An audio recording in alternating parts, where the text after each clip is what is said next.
A very good afternoon to all of you. This is Abhilasha Nahata, your social science teacher.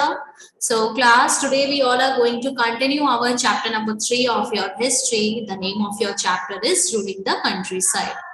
In our last class, we discussed about the Munro system, we discussed about Mahalwadi system, and even we also started this topic crops for Europe, where we talked about how Britishers realized that how villages can yield more revenue by growing more crops the Europe which Europe required. Okay, so after that we have seen we started the story of indigo, how indigo was demanded in Britain, and how Indian indigo get its demand all over the world, especially Britain. So Bengal का हमने देखा था 1788 में जो Britain में export होता था, Britain India Bengal से जो इंडिगो वो 30% था, but by 1810 the proportion had gone up to 95%. Okay, so now the question arises, how was indigo cultivated? Indigo को cultivate कैसे किया गया? There were two main systems of indigo cultivations, niche and Rayoti. These are the two main systems of indigo cultivation. And first one is niche and the second one is Rayoti. These are the two systems, and within the system of niche cultivation, the planter produced indigo in lands that he directly controlled. Niche is a Hindi word which means swayam, which means self, very own, हमारा खुद का, ठीक है, own. So under this system, under nij cultivation, what planter do? Planter produced indigo in lands that he directly control. ऐसी land जिसमें उसका direct control है, वहां पे वो इंडिगो को क्या करता है? प्रोड्यूस करता है, प्लांट करता है. Okay, so he either bought the land और rented it from the zamindars and produce indigo by directly employing hired labours. Now suppose this is a land and he has the direct control over this land. ठीक है, suppose उसने rent पे ले लिया, अब इसमें जितना भी इंडिगो कल्टीवेट हो रहा है वो उसका है, उसके बाद वो सेल आउट करेगा. ठीक है, तो दिस इज निज कल्टीवेशन. इसने लैंड को या तो परचेज कर लिया या फिर उसने रेंट पे ले लिया जमींदार से, एंड उसमें इंडिगो को क्या किया? उसने प्रोड्यूस किया है. उसमें लेबर्स भी क्या करते हैं? वो हायर कर सकते हैं. Now the problems with niche cultivation, कुछ problems थी. क्या थी problems? The planters found it difficult to expand the area under the niche cultivation. अब planters को बहुत ज्यादा problem होती थी कि वो अपना एरिया जो है expand कर पाए. मतलब suppose इन्होंने इतना land ले लिया, तो that's it, this is the land where they are supposed to cultivate the indigo. ठीक है, अब इसके बाद अगर they really wanted to expand the area, it was not possible for them to expand the area. So indigo could be cultivated only on fertile lands. Obviously, indigo could be cultivated only on fertile lands. की fertile lands में ही indigo को cultivate कर सकते हैं, and these were all already densely populated. Obviously, fertile land है India में. Northern plains जो है मोस्ट पॉपुलेटेड एरिया है, and at that time also India का वो जो एरिया है, नॉर्दर्न प्लेन्स का एरिया है, वहां से बहुत सारी नदियां फ्लो करती है, वहां की लैंड इतनी फर्टाइल है. तो डेंसली पॉपुलेटेड मतलब बहुत ज्यादा लोग वहां पे रहते हैं. सो ऑलरेडी इतनी डेंसली पॉपुलेटेड थी, तो इंडिगो कल्टीवेशन के लिए प्लांटर्स के लिए लैंड को एक्सपेंड करना बहुत मुश्किल था. Only small plot scattered over the landscape could be acquired. ठीक है, अब जो लैंडस्केप में छोटे छोटे जो प्लॉट्स थे, जो स्कैटर थे, जो बटे हुए थे ना, स्कैटर मतलब बिखरे हुए, जो छोटे छोटे लैंड्स थे. ठीक है, सपोज यहाँ पे आधी लैंड है, यहाँ पे थोड़ी सी लैंड है, यहाँ पे थोड़ी सी लैंड है. बस उनके पास क्या था? यही स्कोप था कि हम इन छोटे छोटे प्लॉट्स को क्या कर ले? हम एक्वायर कर ले. Planters needed large areas in compact blocks to cultivate indigo in plantation. Where could they get such land from? Now अब planters को क्या था कि obviously compact indigo है, अब थोड़ा सा यहाँ पे ग्रो किया, थोड़ा सा यहाँ पे ग्रो किया, थोड़ा सा यहाँ पे ग्रो किया, ये तो पॉसिबल नहीं है ना. If they really wanted to grow indigo for the for the selling purpose, ठीक है, अब प्रॉफिट के पर्पस से, तो उनको एक बहुत ही बड़ा लैंड, बहुत ही बड़े लैंड की जरूरत होगी, राइट। सो उन्होंने, उनको कॉम्पैक्ट ब्लॉक्स की जरूरत थी इंडिगो को कल्टीवेट करने के लिए, और अब उनके पास ये प्रॉब्लम थी कि इतनी लैंड को लाए कहां से। So they attempted to lease in the land around the indigo factory and evict the peasants from the area, but this always led to conflicts and tensions.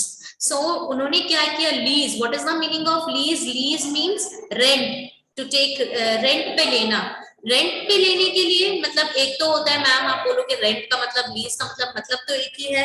Lease means जब आप बहुत लंबे समय के लिए कोई लैंड जो है जो रेंट पे लेते हो, फॉर एग्जाम्पल 10 years 20 years, उसको हम बोलते हैं लीज पे लेना, कि हमने 20 years के लिए आपसे ये लैंड जो है लीज पे ले लिया, हमने आपसे ये जो लैंड है वो हमने आपसे क्या कर लिया, रेंट पे ले लिया फॉर 20 years।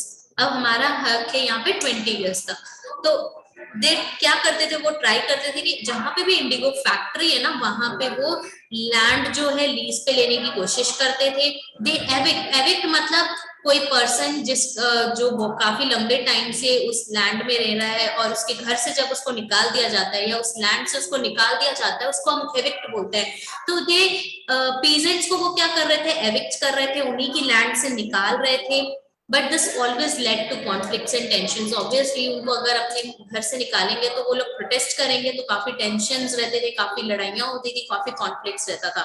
तो it was not so easy job. Nor was labour easy to mobilise. Obviously labour को भी इजीली हम एक जगह से दूसरी जगह मोबिलाइज नहीं कर सकते थे, हम भेज, मोबिलाइज मतलब to move. A large coffee plantation required a vast number of hands to operate. So obviously एक कितना बड़ा लैंड है, उसमें ऐसा तो नहीं है कि प्लांटर ने खरीद लिया और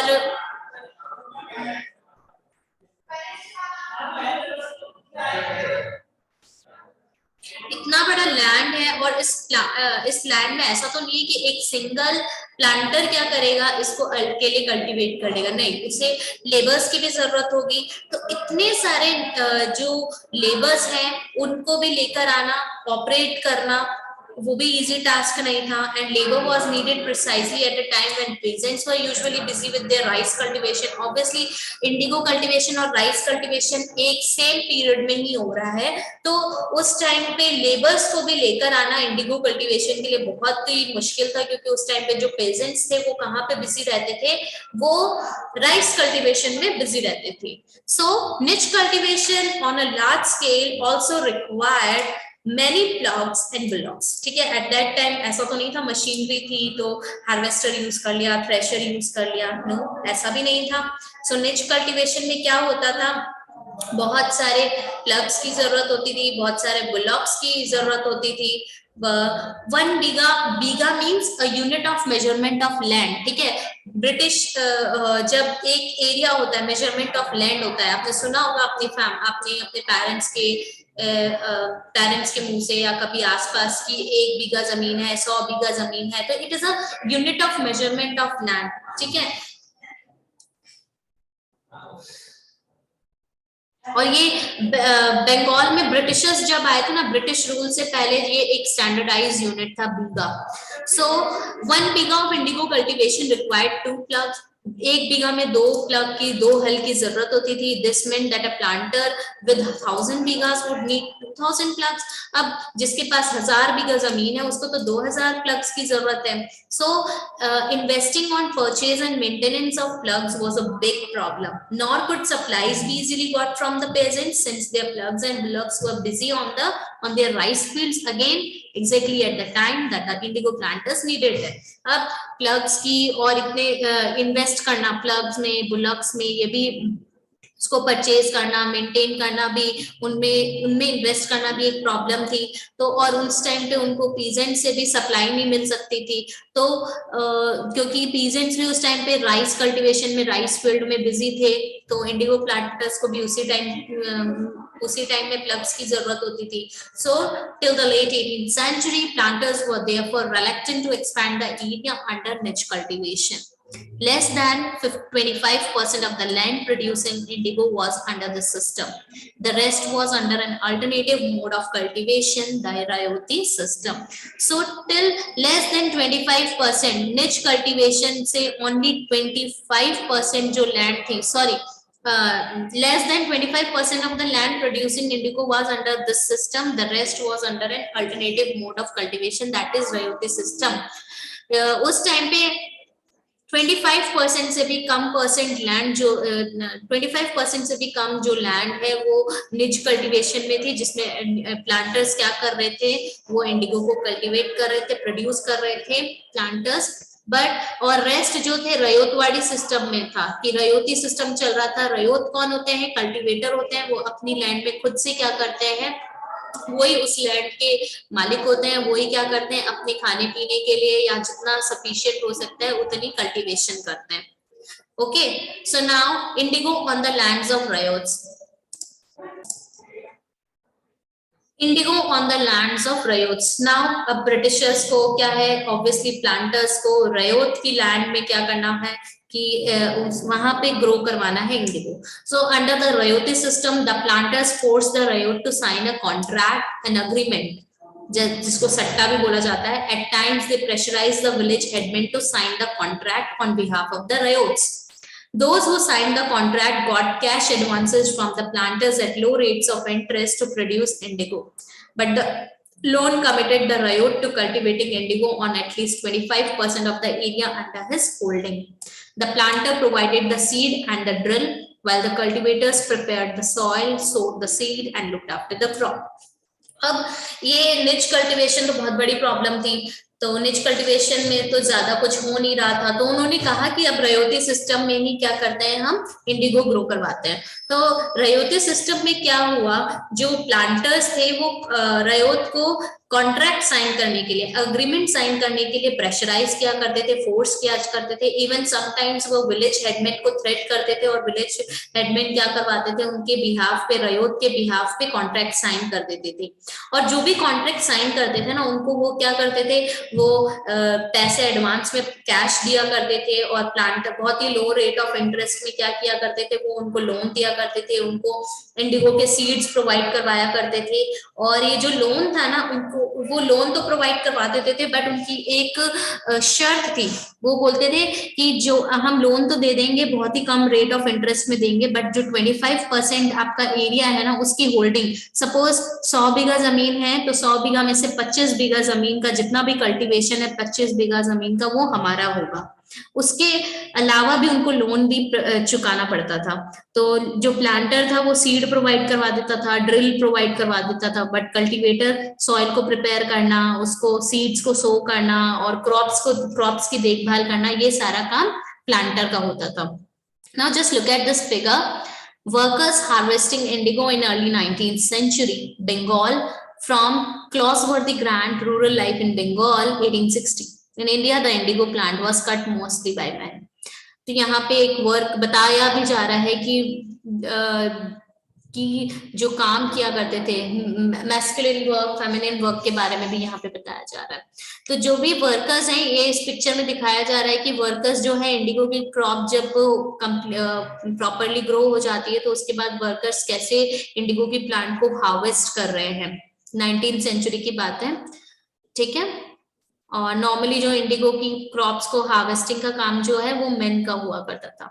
इन this picture what you are looking at, in this picture the indigo plant being brought from the fields to the factory. Indigo plants को कैसे, देखिए अपने हेड पे जो है लेबर्स उठा के ले जा रहे हैं, कुछ कार्ट्स का भी यूज कर रहे हैं, ठीक है, हैंड पुलिंग करके भी लेके जा रहे हैं, हैंड पुलिंग से भी लेके जा रहे हैं। तो ये कुछ तरीके थे जिससे कि इंडिगो प्लांट को फील्ड से फैक्ट्री, मतलब खेत से फैक्ट्री तक लेके जाया करते थे। Now on this page number 34, how was Indigo produce. देखो इंडिगो को प्रोड्यूस कैसे किया जाता था, ठीक है। इंडिगो प्लांट तो बन गया, उसको फैक्ट्री तक भी ले गए, पर उसको प्रोड्यूस कैसे करते थे। Just look at this figure, ठीक है। यहीं पे आसपास में खेत है, आसपास के खेत में फिर यहाँ पे लेकर आया करते थे, फिर प्रोसेस चलता था पूरा कि कैसे इंडिगो को करना है, क्या क्या काम करने हैं। देखिए figure 10, an indigo factory located near indigo fields, painting by William Simpson 1863। उस टाइम पे इतने कैमरा वगैरह तो नहीं थे, तो ये लोग क्या करते थे, पेंटिंग ही किया करते थे। तो देखिए इंडिगो फैक्ट्री जो है उसको यहाँ पे इस फैक्ट्री को बताया गया है कि कैसे फैक्ट्री को मैनेज करते थे, ऑपरेट करते थे। The indigo villages were usually around indigo factories owned by planters. Indigo villages normally जो है planters अब क्या करने लग गए थे, own करने लग गए थे, और indigo factories के पास में indigo fields थे। हार्वेस्टिंग के बाद क्या होता था, after harvest the indigo plant was taken to the vats. Now what is the meaning of vats? A fermenting और स्टोरेज वेसल। जैसे हमारे घर पे हम बहुत ही बड़े बड़े यूटेंसिल्स होते हैं जिसमें हम दूध वगैरह रखते हैं, ठीक है। या फिर आपने कभी देखा होगा कभी मार्केट में कि डाई वाले भैया जो होते हैं वो बहुत ही बड़े बड़े यूटेंसिल्स में क्या करते हैं, पानी को गर्म करते हैं और डाई करते हैं ना। तो वैसे यूटेंसिल्स को हम क्या बोलते हैं, यहाँ पे वैट बोला गया है। अब वैट जो है अलग अलग टाइप्स के होते हैं और उसके लिए अलग अलग यूजेस, डिफरेंट यूजेस भी यहाँ पे बताए हुए हैं। The indigo villages were usually around indigo factories owned by planters. After harvest, the indigo plants was taken to the vats in the indigo factory. 3 or 4 vats were needed to manufacture the dye.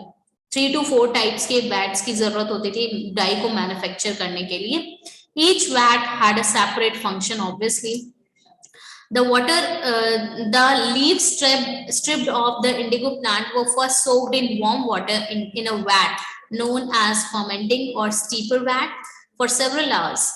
When the देखिए पहले सबसे पहले क्या किया जाता था, एक मतलब वार्म वाटर में जितनी भी लीव्स होती थी इंडिगो की उसको भिगो के रख दिया जाता था कुछ टाइम के लिए, कुछ घंटों के लिए उसको भिगो के रख दिया जाता था जिससे कि फर्मेंट हो जाती थी जो लीव्स है। When the plants fermented, the liquid began to boil and bubble. उसके बाद जब फर्मेंट हो जाते ना उस लिक्विड को क्या किया करते थे वो बॉयल करते थे, बहुत ही जैसे बबल्स बनने लग जाते ना तब तक उसको बॉयल करते रहते थे। और लीव्स फाइनली क्या हो जाती थी, एकदम रॉटन गल जाती थी ना, तब उसको बाहर निकाल दिया करते थे और उस लिक्विड को क्या कर दिया जाता था, and the liquid drained into another vat में उसको डाल दिया करते थे, ड्रेन कर दिया करते थे। ड्रेन मतलब कि जब आप एक जगह से दूसरी जगह किसी लिक्विड को भेजते हो या डालते हो उसको हम बोलते हैं ड्रेनिंग। सो लिक्विड को ड्रेन कर दिया करते थे into another vat that was placed just below the first vat के पास में ही क्या है रहता है। इन द सेकंड वैट उसको हम बीटर वैट भी बोलते हैं। फर्स्ट वन को हम फर्मेंटिंग और स्टीपर वैट बोल सकते हैं, सेकंड टाइप के वैट को हम बीटर वैट बोल सकते हैं। The solution was continuously stirred and beaten with paddles. Just look at this man, he is holding a paddle, ठीक है। तो पैडल क्या होता है, एक जैसे स्पून जैसे ही बोल सकते हो कि बड़ा स्पून है, उससे उस पूरे लिक्विड को क्या किया जाता था, उसको बीट किया जाता था, उसको मतलब कि घुमाया जाता था। When the liquid gradually turned green and then blue, lime water was added to the vat. Lime water, ठीक है, जब लिक्विड धीरे धीरे ग्रीन कलर फिर ब्लू कलर में चेंज होने लगता था तो उसके अंदर क्या है, नींबू का पानी, नींबू का रस जो है डाल दिया जाता था उस वैट में। Gradually the indigo separated out in flakes, और धीरे धीरे क्या होता था उसमें से इंडिगो जो है लेयर्स में, फ्लेक्स में जो है निकलने लग जाता था। जो भी मडी सेडमेंट था जो नीचे रह जाता था उसको क्या किया, sediment settled at the bottom of the vat and a clear liquid rose up to the surface. The liquid was drained off and the sediment the indigo pulp. अब उसके बाद क्या फ्लेक्स बन जाते थे, जो मडी वाटर था वो नीचे बैठ जाता था, मड जो था जो भी आपका इंडिगो रहता था वो नीचे बैठ जाता और जितना भी एक्स्ट्रा वाटर था उसको निकाल दिया जाता था। फिर liquid was drained of and the sediment the Indigo pulp को क्या किया जाता था, दूसरे वैट में निकाला जाता था, उसको हम सेटलिंग वैट बोलते हैं। And then pressed and dried for sale, उसको प्रेस कर दिया जाता था, फिर सुखाया जाता था और उसके बाद उसको सेल आउट किया जाता था। Now just look at this figure. First of all figure 11, यहाँ पे क्या है, women usually carried the indigo plant to the vats. Women क्या करती थी, इंडिगो प्लांट्स को फील्ड से फैक्ट्री तक लेके जाती थी। फिगर 12 में देखिए, द वैट बीटर, ये वैट बीटर है। The indigo worker here standing with the paddle that was used to stir the solution in the VAT. These workers had to remain in waist deep water for over 8 hours to beat the indigo solution. अब देखिए ये जो wheat bitter है उनको क्या करना होता था, वो पैडल से स्टर करते थे, पूरे सोल्यूशन को घुमाते रहते थे, ठीक है। और ये जो वर्कर्स हैं उनको यहाँ तक जो है टिल हेयर, कमर तक क्या है, उनको पानी में रहना होता था ओवर मतलब 8 घंटे तक, और उस इंडिगो का सोल्यूशन बनाना पड़ता था। Figure 13, the Indigo is ready for sale, Indigo ready हो जाता है। Here you can see the last stage of the production, workers stamping and cutting.